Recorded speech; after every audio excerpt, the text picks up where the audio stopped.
Kelebihan surah Al-Fatihah ini, apabila dia diturunkan, iblis menjerit. Iblis menjerit. Itu saat diturunkan Al-Fatihah.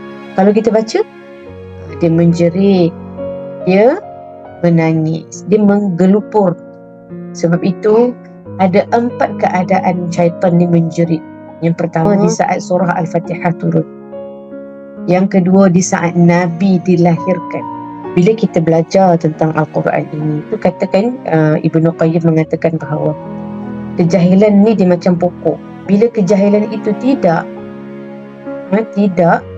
dicantas, dibuang, maka ia akan melahirkan kejahatan yang banyak dalam diri kita.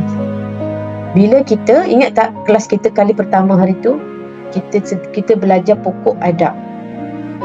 Banyak betul tuntutan untuk melahirkan satu pokok yang beradab dengan Al-Quran itu. Masya Allah.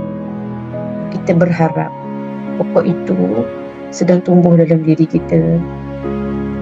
Ya, berat ni, tetapi insya-Allah berdoalah selalu pada Allah. Beristiqamahlah dengan Al-Quran.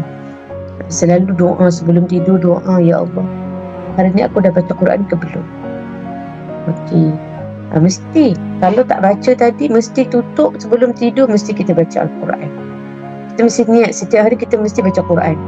Kalau kita tak dapat baca Quran, kita mesti tutup sebelum kita menutup mata, kita mesti baca Al-Quran.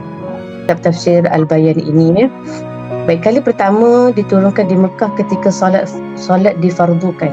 Nampak tak? Kali pertama surah Al-Fatihah diturunkan adalah ketika mana solat difardukan. Dan kali kedua diturunkan di Madinah, ketika berlakunya peristiwa pertukaran kiblat daripada Masjidil Aqsa ke Masjidil Haram. Jadi inilah keadaan surah Al-Fatihah. Nak menunjukkan apa? Nak menunjukkan hebatlah. Nak menunjukkan besarnya mukjizat surah Al-Fatihah ini. Sebab itu apabila turunnya perintah solat itu, diturunkan surah Al-Fatihah kali pertama, jadi solat dan surah Al-Fatihah itu tidak boleh terpisah. Jadi maka ada juga ulama yang mengatakan bahawa Al-Fatihah merupakan itu keadaan penurunan dia. Tetapi jadi ulama banyak menyebutkan dia diturunkan di Madinah. Wallahu a'lam.